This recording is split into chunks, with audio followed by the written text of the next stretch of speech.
This is Comic Picks by the Glick. Hey, I'm your host, Jason Glick. Hey, Jason. What do you have going on tonight? Well, tonight's talk about I want to talk about a series that's very near and dear to my heart because I picked it as like the best series I read like for comics last year, and that is Chainsaw Man, Tatsuki Fujimoto's saga about a kid who like had nothing going for him, but then struck a pact with like a cute little like a chainsaw devil to become like this guy who's gonna like filled with chainsaws that's gonna like like murder all the devils and make everything safe for mankind, because that's how these things go, right? Wrong. It's like his life was like filled with like people who got to know him, got to love him, and then they died badly as well. It's like, and like things got terrible too. It's like it was incredible. It's like it was pretty great. And then after like the series like hit its stride, its creator went on put it on hiatus for 2 years, which on one hand, it's like seems like a like kind of a dick move when you've got like a hit series for Shonen Jump. But then when you put out like a couple of one shots, specifically Look Back in it's like in 2021, it's like, and Goodbye Eri in 2022, that basically show you that, hey, this guy's got the guts to make like things like the best things I've read in years. It's like, then yeah, actually like looks less like a ball, looks less like a dick move than like a baller move. And it's like, hey, he's got the guts to like just put a series on hiatus and then just say like say, hey, you're just gonna wait until I'm ready to give it to you, and then when he gives it to you, it's actually really good. Which I thought that the follow up for Chainsaw Man was really solid. It's like, and hey, it's like, if you remember correctly, remember like last year I brought my buddy Steve to talk about Chainsaw Man last time. Well, he's back again, and hey Steve, glad to have you here. Hello again. Yeah, so I mean I think I just said like I like Chainsaw Man. In fact, hey, didn't they have an anime series about it? Like in the meantime between when we last talked about it. It's incredible. It's, just production values out the ass. Like studio map is all over it.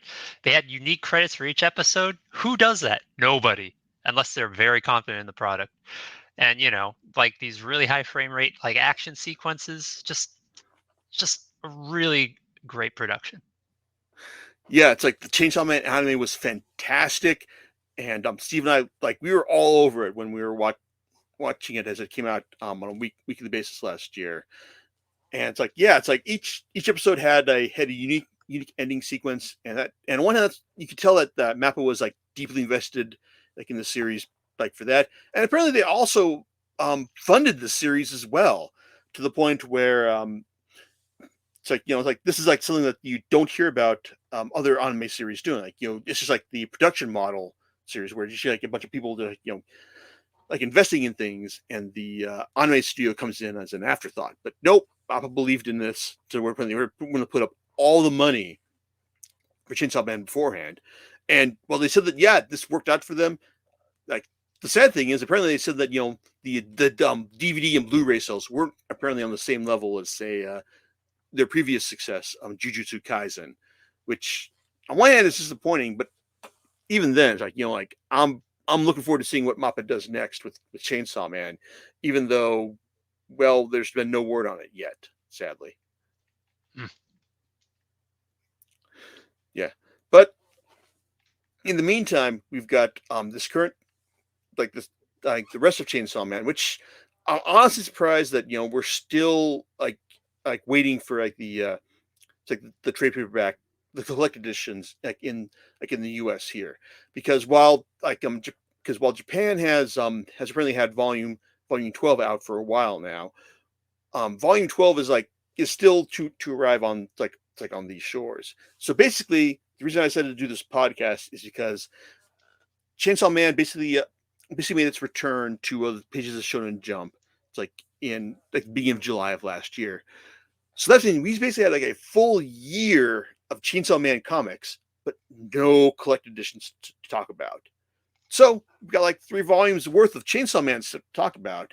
But we've got actually had to like organize our thoughts in order to talk about things because, well, I guess you could say like a lesser Shonen Jump series coming off of hiatus would have just, just gone like, bigger and better. It's like, hey, it's protagonist is back, and now they're fighting like, bigger monsters, meaner monsters.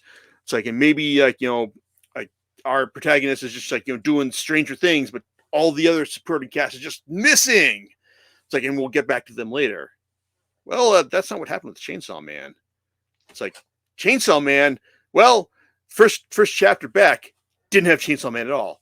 It had our new protagonist, Asa Mitaka, who is really antisocial. She is kind of unlikable. It's like, and when we're introduced like the like her class, it's like we've got a new devil in there, the Chicken Devil, Bucky, who is, it's like being introduced to the class and as being like by the teacher saying like, hey, yeah, here's our new devil. It's like, and you're gonna like get to know him, and then in 90 days you're gonna kill him because he's the devil.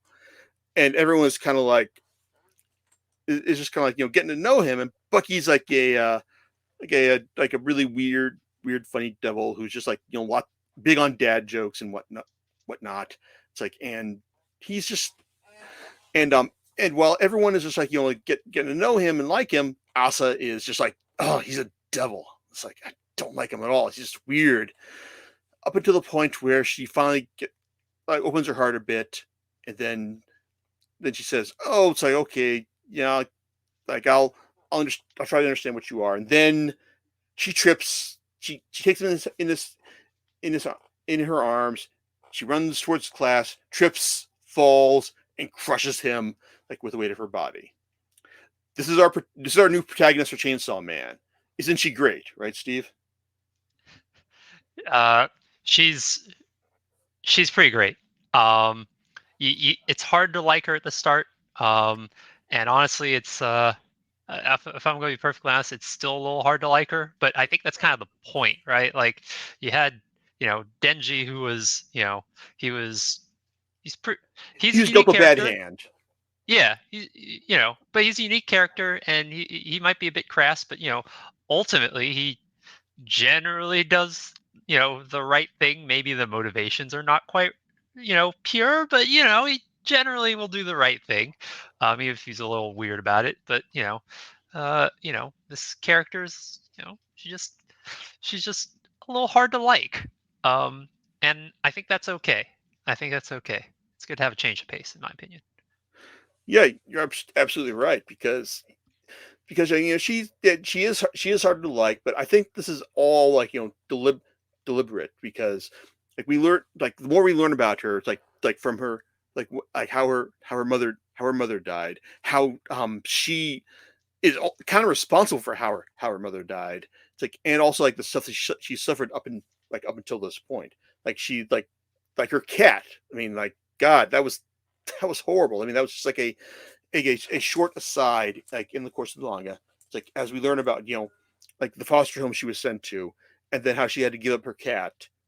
It's like in order because the foster mother like basically said, oh, it's not fair that everyone else has everyone else lost their family, but you still have your cat.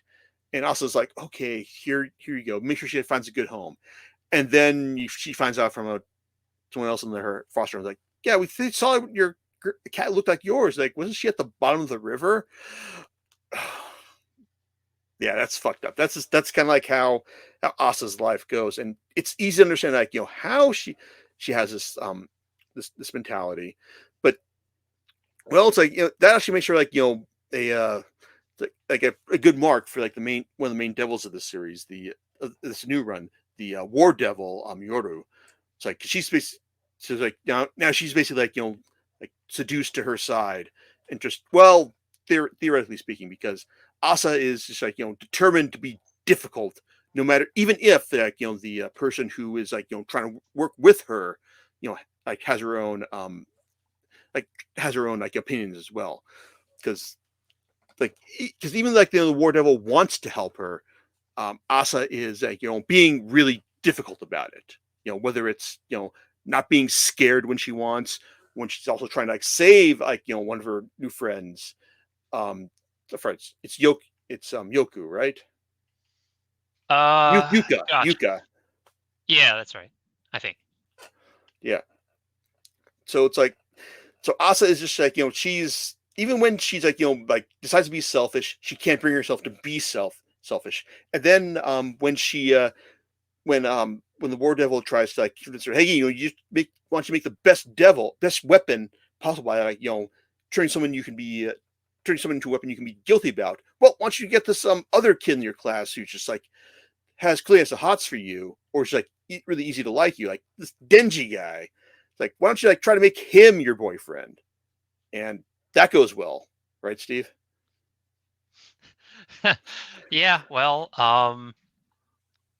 this is so I don't know. I forget if you just mentioned this, but the War Devil has taken up residence after a certain incident. War Devil takes up residence inside Asa. Yes, And you may but note she's that got kind of like a similar situation to Denji, but not quite. But she can still interact with Asa, and the War Devil can still interact even after the War Devil has infiltrated her soul. So there you go. right, and they've got the two names that are opposed to each other. There's Asa, that's morning, right, and you've got Yoru, the War Devil, and it's like evening or twilight, right? So, real subtle, real on the nose about the about the relationship between the two, because War Devil is just basically like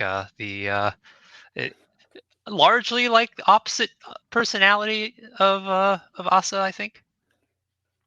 Yeah, it's like the War Devil is Yoru is just like really it's like she's just like definitely like a means justifies the ends kind of thing, and also she's kind of dumb on her own ways in terms of like how she like interacts with characters in the real world. Interject your own like war is dumb joke here. So, but War, what is it good for? Single-use equipment, I guess, because that's her whole shtick. She can turn things that she owns, or at least perceives that she owns, or as usually weapons, but sometimes other equipment. Often it's single use. mm-hmm. Yeah. But Asa has just been like a really interesting protagonist to follow because she's meant to be she's intentionally meant to be unlikable from the impression I get just from reading this, just from like her, like when you see her like your date with Denji in the aquarium. It's like, and how she's just like saying, hey, we're gonna have the best date possible if you just listen to me talk about everything here. And he's like, what? No. It's like, and then it's like when she when she has to like actually rely on Denji in order to like get some actual sustenance when they're trapped in the aquarium. It's like it's cute as well, especially when she finds a way out of things too. It's like, and then when we get to the falling devil business, it's like, and like she has to find a way to like deal with like being struck with fear by the by that devil. Oh, and also being rescued by Chainsaw Man as well, which is pretty great.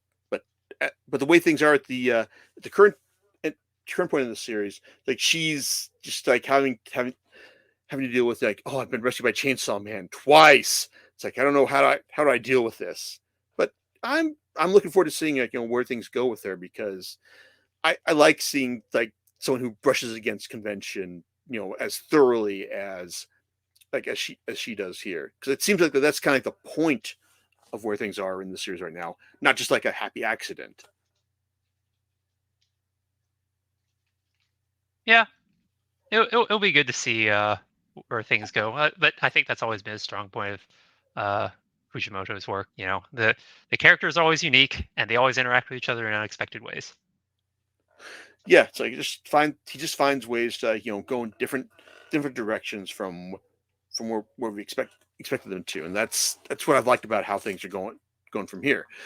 That's also true of like our old protagonist Denji, who basically has been turned into a supporting character in his own series, which it's like, on one hand it's like that's bad luck, Denji. But at the same time, you know, it's like he's been dealt a shit hand from the start, hasn't he? Yeah, he's had a pretty rough time of it, and even now, at this point in the story, he's pretty happy with his very ordinary life. Although, there's he still wants to be Chainsaw Man, but even if people tell him not to be. But I suppose that's a matter for a different discussion. I don't know. It's like, I mean, I think we're ready to have that right now because he doesn't show up until like a few chapters in, like, and basically it's like when he finally does show up, he's given an ultimatum by the devil he's fighting. He says like, here's like this kid who's like got his whole life ahead of him, and then on the other hand, here are these old people in this car. I'm gonna drop them. It's like, and you're gonna save whoever like you think is most worthy. And what does he do? He kills the devil and then saves the cat that was hanging from the building behind him, because he says, "Dude, you forgot the cat, man." Yep, that's our hero right here. It's like, and it's like, sure, it's like I'm sad for all the people who died. No, I'm not. I'm a cat person. I'm glad he saved the cat. So, and I'm also glad that Meowie is still a part of the series, even though you don't find that out until the most recent chapter.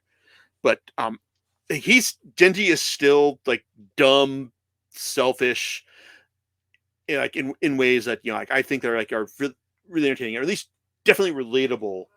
For it's like for like anyone who's been a teenager and like thinks that they're the center of the world, and like it's fun seeing him just like come across all the like challenges he's like in this new series by saying, because he's also still trying to earn as much money as possible because he needs to send his new little sister to college, but also he wants to get the chicks as well. And in fact, one of his main goals, like in this new era, is to find a way to cleverly expose himself as Chainsaw Man to the world. And he's doing this really well, isn't he, Steve? Well, I mean, he really wants to, but who's that? There's someone who's like strongly encouraging him and then later threatening him not to do so, right? Yes, I wish I could remember his name, but he's like he was one of the guy. He's one of the freelance devil hunters who showed up in the it's like in the Father Christmas arc where everyone's trying to kill Denji. It's like after everyone at the world became aware of Chainsaw Man's presence, but now this guy is basically just like is working for some other organization, not public safety, but a other organization who basically says, no, Denji he just wants to, Denji, don't be Chainsaw Man. You're just gonna like be an ordinary person. It's like, and that's gonna be cool for you, right? And Denji's like, no, man. It's like, once everyone knows once all the people know I'm Chainsaw Man, all the chicks will be all over me. Yeah. So it's like that's I mean, like I like that how like Denji is still very much Denji, even as he's now a high schooler. And also it's funny to see his interaction with Asa. It's like, especially like early on when he basically tries to when he's introduced to her by our like secret government official, and he tries to justify Chainsaw Man's status to her. And she's like, Chainsaw Man never ate anyone except for that one time. That's classified. Yes. Yeah. And then when he tries to tell her like she's like, he tells her, I'm Chainsaw Man, really? And she's like, ew, gross, lame. It's like it's love at first sight, really, or at least until like she, like they go to the aquarium, they find themselves trapped in infinity, and then they get out, but then like he decides to invite her over to his place, which it goes pretty well, doesn't it? Because I guess it's time to start talking about the one character from the previous run that we've actually made an effort to reintroduce. Right. So Nayuta, who's the reincarnated control devil after the events of after the events of the first, what do you want to call it, installment? The first arc, because I mean, on one hand, it's like I'm assuming that I would say spoiler warning, but anyone probably listening to a podcast about the following up like the second arc of Chainsaw Man has probably already read what happened to like the first arc, or at least if you haven't, you really should have, because it was really good. Because when we say that one person Chainsaw Man ate, spoilers, it was Makima, but she got better, right? Well, yes, sorta. Like, there's Nayuta's, who is, I guess, Denji's ward at this point, is the reincarnation of the Control Devil, and so far, she's been pretty, uh, compared to what Makima was up to, she's relatively harmless. Like, she's using her powers still to control a pile of dogs. She's stealing pudding from her classmates, and occasionally saving Denji. And also, like realizing that, hey, maybe the world is worth saving after all. Yeah. Because she's got to go to class. Yeah. It's like, and also, like, if the world were to end, there would be no pizza. Or Chinese food. Exactly. So I think we, like, I mean, even if like Denji may not be like the best parent, I think we can call his efforts here like a win, like so far, right? Yeah, like he's doing the best he can. He's doing the best he can with this with this reincarnation of his former employer who is now his his ward, former boss, lover, nemesis. Well, not Yes. lover. His crush. It Yes. was always one-sided. Yes, it's complicated. Well, I mean, it wasn't really like one-sided, because she said she wanted, if she realized that if she wanted to have him beaten by him, she'd be fine with that, which is, I'm sure, why like this whole resurrection thing worked in the first place.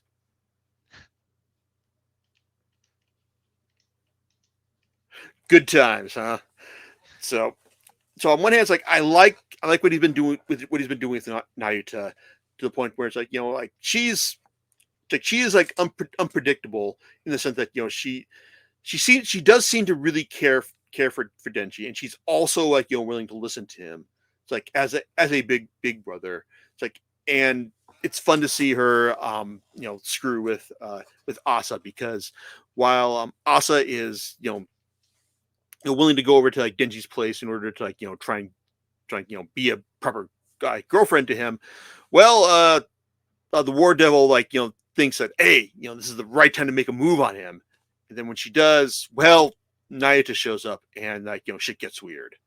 So it's like it's interesting to see like like how how Denji and Nayuta like are like relate to each other, because like it does seem that he's actually like having a positive influence on her, like considering like her previous incarnation was pure fucking evil, like from the previous series.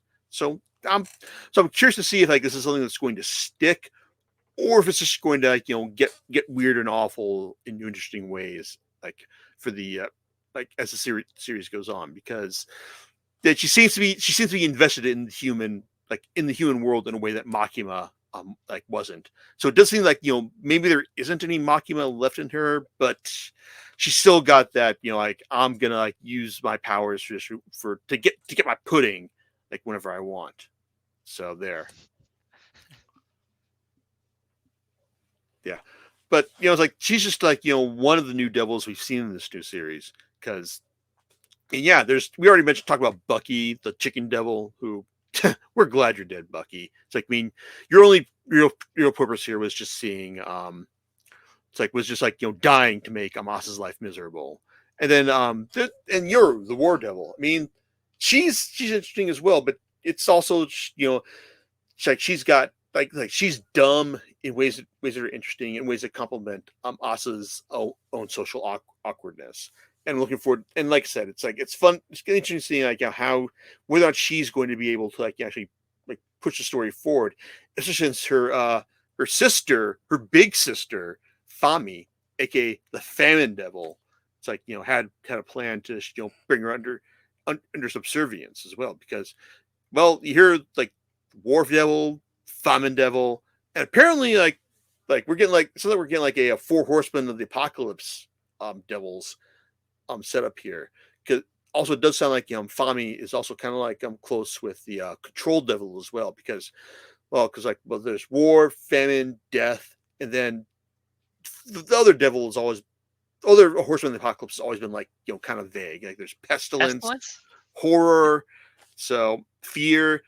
I guess I mean like also if you're looking if you're adhering to like the Judge Dredd style of like devils, then yeah, it's like it's what they're doing here is kind of like it's kind of like off model, but yeah, it's like it does seem like with war and famine, it's like we're doing like a four horsemen of the four horse devils of the apocalypse here. So like it's like I'm curious to see where this goes, but we've also been seeing some interesting stuff, especially with the Justice Devil, because hey, it's like this is a devil who will take your sense of justice and turn it into power. That's great because it'll allow you to just turn into a giant monster that will just allow you to murder people in your school for your own ends, right, Steve? It's well, I mean, you're inflicting your justice on others, whether they want it or not, and it's it as you might expect. We give this power to high Teenagers. schoolers. Yeah, you get some variable you get variable results, but invariably they're bloody.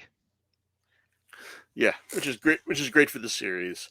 It's like, and especially when like one of the recipients turns out to be like one of the few friends that, well, not really friends, but people who Asa's actually able to have like relatively normal social interactions with.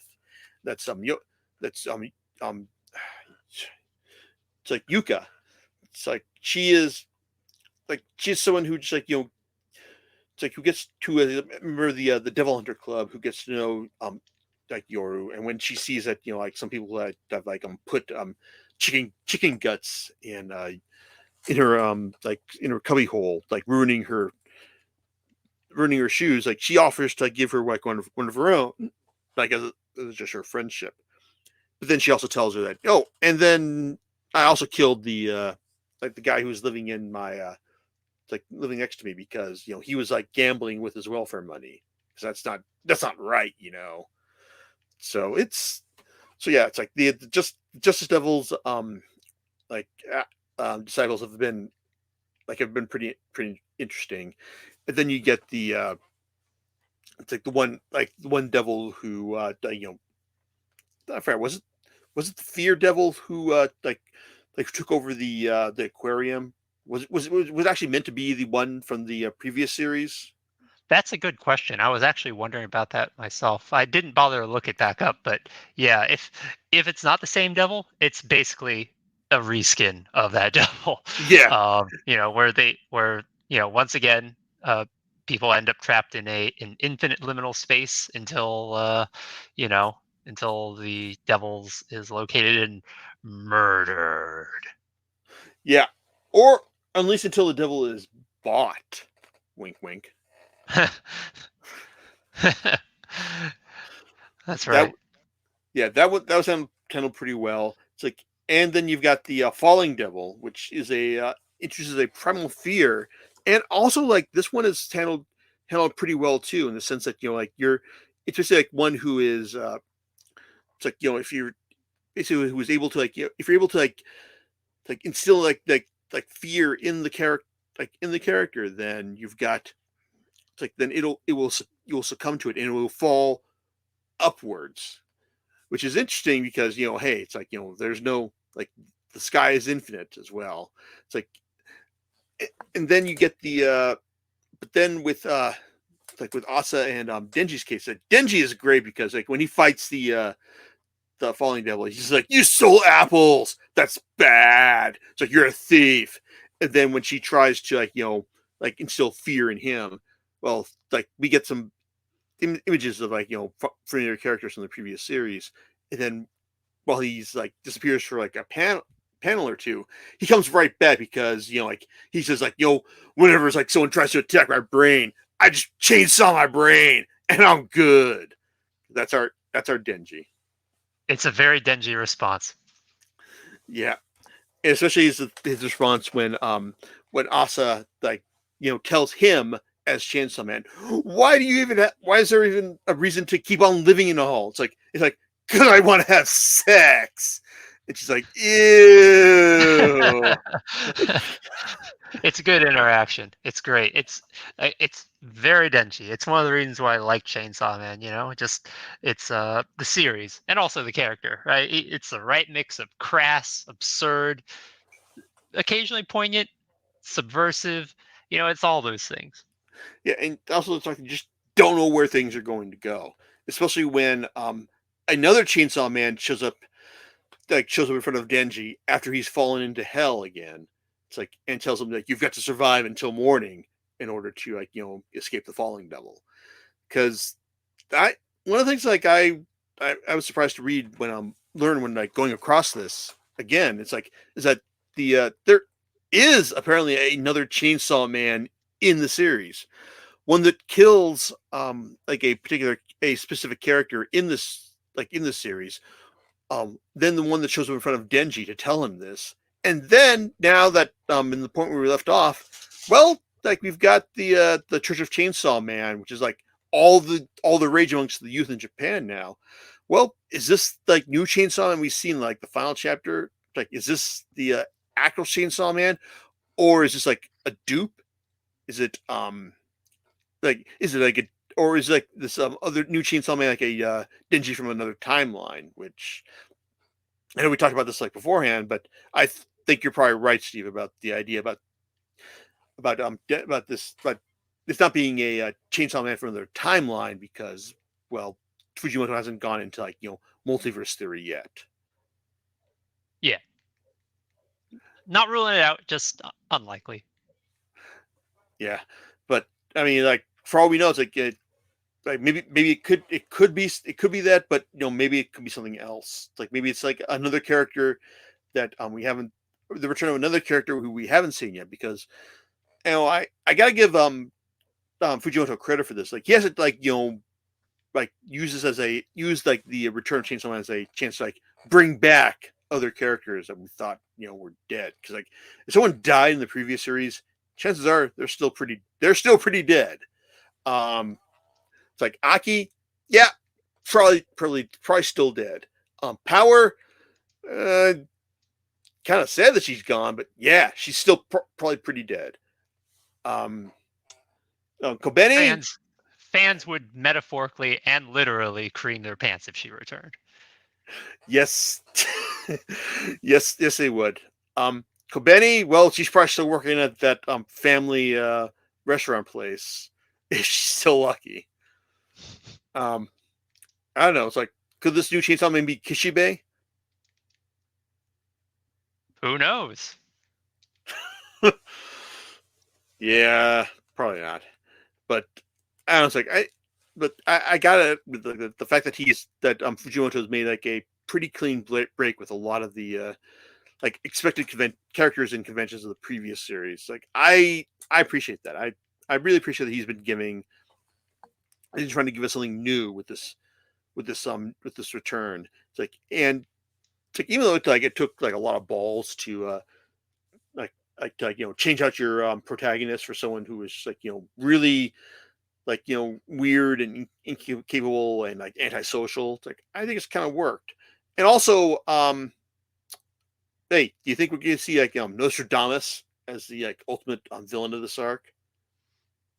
That's a good question. The Nostradamus's prophecies are playing into the current events of the storyline, because the story's taking place in the late 90s, right? Yeah. I don't remember what Nostradamus's prophecies were. Do you remember them off the top of your head? All I remember is that he got Hitler's name off by one letter. Okay. Well, do you remember anything besides the fact that it's a bunch of end of the world type of prophecies? That shit was really cool. That I'm talking about Nostradamus was as the Harbinger of the End was really cool back in pre Y2K. Yeah.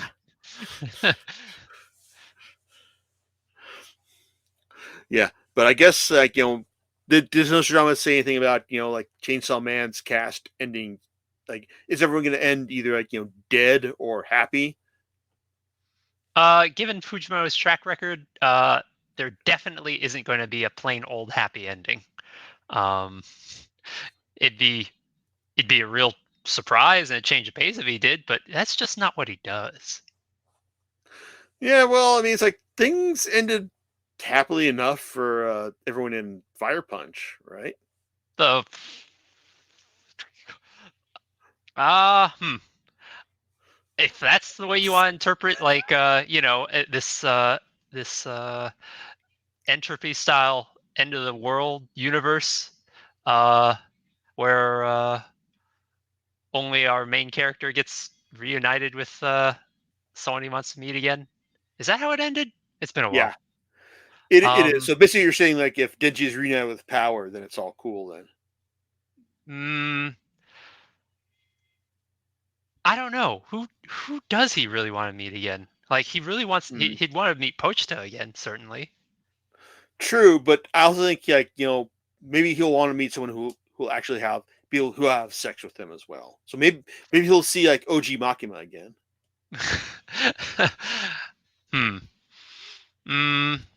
A possibility, though. I'd be a little bit sad if he decided to repeat, Fire Punch's ending beats. True. So, but I guess do you like? Are you happy with like how Chainsaw Man has been going in this past year? Then. Yeah, the the manga continues to be like interesting to read. I have nothing but good things to say about the anime. Yeah, I think just stay the course. I'm here for the ride. Yeah, me too. Because like I mean, like, it took a lot of guts to just like say like, hey, I'm not gonna make my main character the main character of the series anymore. It's like I'm gonna have him, and also gonna have him like be kind of like sad and whiny, especially in these last couple chapters, which is like no, it's like I don't want to stop being Chainsaw Man, but I also don't want you to kill my little sister as well. Which good luck with that, guys. So and that's Denji, he's by turns empathetic and also selfish, and childish. Yeah, it's like I think that's for me at least. Like I think that's kind of like that's what makes him like endearing to me. It's like I'm looking forward to seeing if he isn't the main character of this new run. It's like I want to see like what Fujimoto does with him, and I want to see what Fujimoto keeps doing with it with Asa as well, because she is fascinating and like in how like we can make a new character, new protagonist like as unlikable as she is. It's like and just have her still be interesting and endearing as well. So yeah, so yeah, I'm really on board with where Fujimoto is going with this, and I guess if anyone's willing to hear us say like bad things about where things are going, then sorry, man. It's like we're still in the tank for Fujimoto. I mean, even if he said to stop put Chainsaw Man on hiatus again, I'd be fine as long as he kept dealing out one shots on the level of Look Back and Goodbye Eri, which I will mention that Goodbye Eri is hitting paperback really soon. So check that when you can, and also continue to check Chainsaw Man out like when it hits paperback as well, which should be relatively soon, or just get yourself a subscription to Shonen Jump and check out the everything we've talked about in like the last year, because like there's been like 3 volumes worth of Chainsaw Man like in the last year. So there you go. And John, any thoughts on your end about all this? Not really, but that seems like the cheap way to go. Just get the subscription. I don't know. That's cheaper, right? It's like $4 a month. So, that's cheap. I mean, that's how I read all this. I don't know how Steve read this, but I'm sure Steve read this through completely legitimate means, right? Chainsaw Man? Yeah. Oh yeah, I read it all entirely through Manga Plus. Okay. And I went back through their they have some app that's available through the major like online app stores that gives you like a one-time free read through like all of their chapters. So yeah, I took a look at that for to refresh my memory about the things we were going to talk about today. Cool. Okay. Well, hey, thanks again for joining us, Steve. It's like always good to have you join us for these things. Thanks for having me. Awesome. And just as a quick note, do you know what you're going to be talking about next time? Well, it's gonna be like something we've talked about before the show. And we're gonna keep talking about it again until it's all done. Well, Sean Murphy's Batman White Knight series has another volume like on board, and like John and I are gonna be talking about Batman Beyond the White Knight for next time. All right. Sounds great. We'll talk to you next time on Comic Picks by the Click. Right, laters.